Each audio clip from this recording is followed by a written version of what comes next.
అందరికీ నమస్తే. నేను మీ చరణ్ వెంకట్ కాకినాడ. ఈరోజు నేను హైదరాబాద్ నిజాం చరిత్ర గురించి మాట్లాడుతున్నాను. హైదరాబాద్ నిజాం అనేది హైదరాబాద్ రాష్ట్ర పాలకుడు బిరుదు. ఇప్పుడు భారతదేశంలోని తెలంగాణ రాష్ట్రం మరియు కర్ణాటకలోని కర్ణాటక ప్రాంతంలో భాగం. నిజాం అనేది నియం ఉల్ ముల్క్ పర్షియన్ అక్షరాల నిర్వాహకుడు యొక్క సంక్లిష్ట రూపం మరియు మొఘల్ చక్రవర్తి ఫరూక్ షియర్ దక్కన్ వైస్రాయ్గా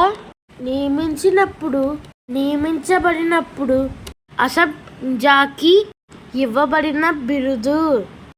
డెక్కన్ యొక్క మొఘల్ వైస్రాయ్గా ఉండడంతో పాటు అసఫ్ జా 1724 వరకు మొఘల్ సామ్రాజ్యానికి ప్రధాన సభ్యుడిగా కూడా ఉన్నాడు.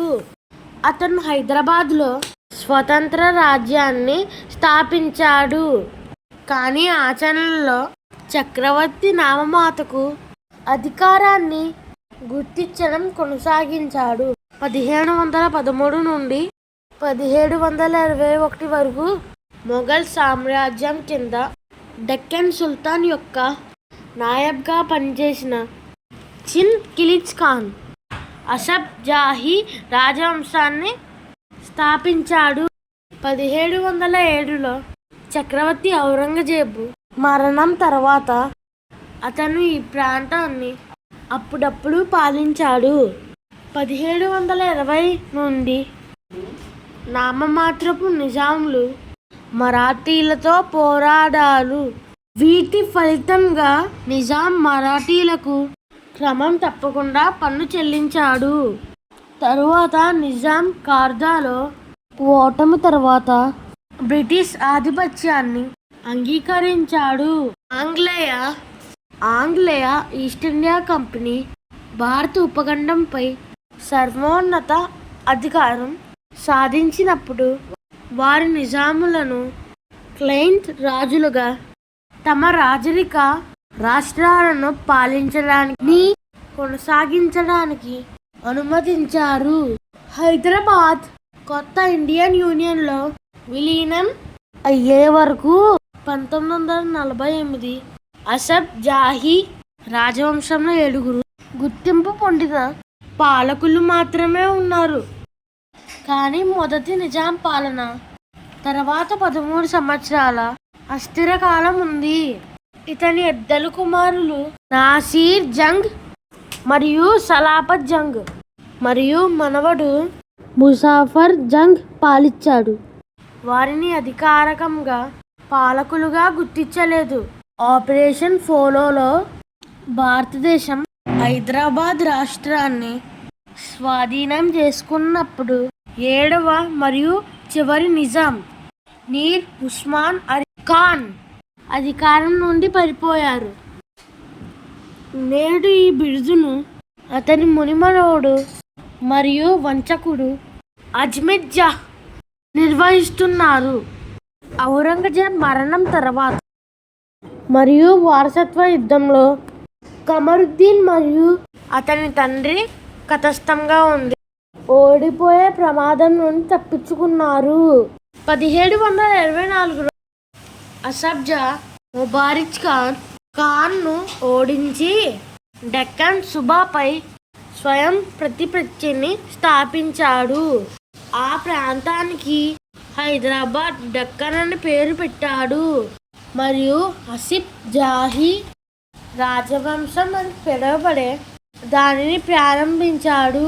తర్వాత పాలకుడు నిజాం ఉల్ ముల్క్ అనే బిరుదును నిలుపుకున్నారు మరియు వారిని అసఫ్ జాహీ నిజాంలు లేదా హైదరాబాద్ నిజాంలు అని పిలుస్తారు.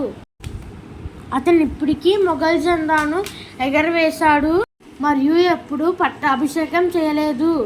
శుక్రవారం ప్రార్థనలో ఉపన్యాసం ఔరంగజేబ్ పేరుతో నిర్వహించబడుతుంది మరియు ఈ సాంప్రదాయము 1948లో హైదరాబాద్ రాష్ట్రం అంతమయ్యే వరకు కొనసాగింది.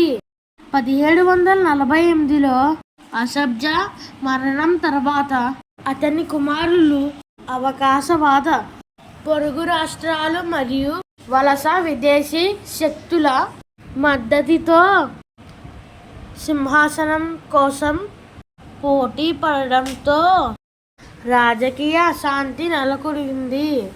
1762 నుంచి 1803 వరకు పాలించిన అసఫ్జా ప్రవేశించడంతో అస్థిరత ముగిసింది. 1868లో అతను మచిలీపట్నం ఒప్పందంపై సంతకం చేశాడు. తీర ప్రాంతాన్ని ఈస్ట్ ఇండియా కంపెనీకి అప్పగించి స్థిర వార్షిక అద్దెకు ప్రతిఫలంగా ఇచ్చారు. మొఘల శక్తి పతనం తర్వాత దక్కన్ ప్రాంతం మరాఠీల సామ్రాజ్యం యొక్క ఆవిర్భావాన్ని చూసింది.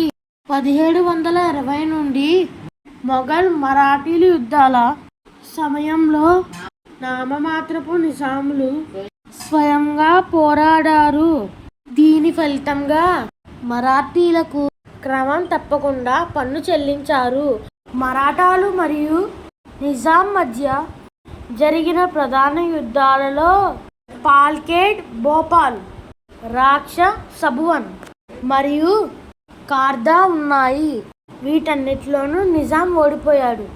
బాజీరావు దక్కన్ను జయించి అతని చౌతును విధించిన తర్వాత నిజాం తప్పనిసరిగా మరాఠాలకు ఉపనదిగా మిగిలిపోయాడు.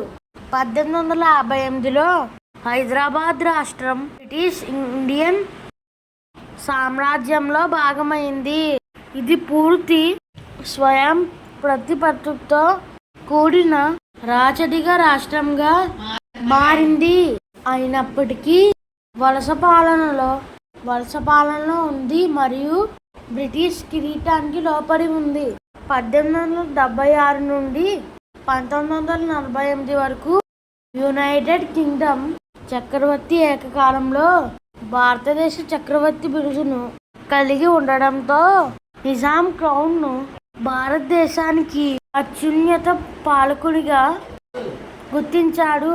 1911లో పట్టాభిషేకం చేసిన హైదరాబాద్ రాష్ట్ర చివరి నిజాం మీర్ ఉస్మాన్ అలీ ఖాన్ తన కాలంలో ప్రపంచంలోనే అత్యంత ధనవంతుడు.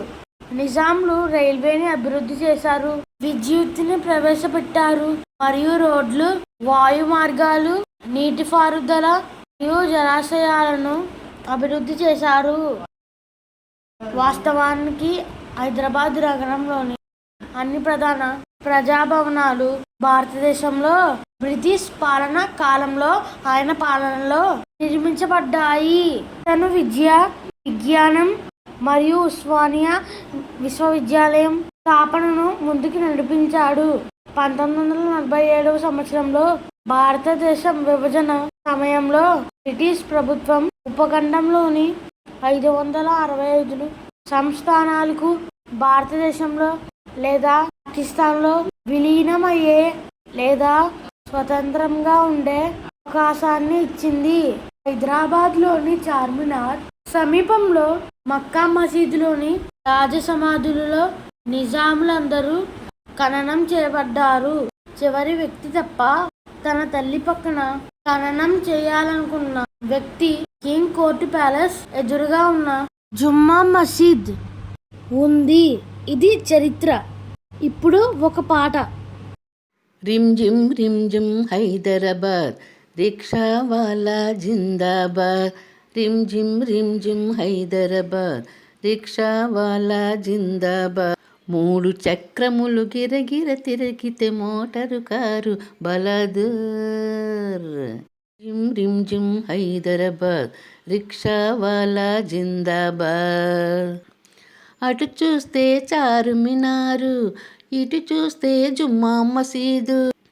అటు చూస్తే చార్మినారు, ఇటు చూస్తే జుమ్మా మసీదు.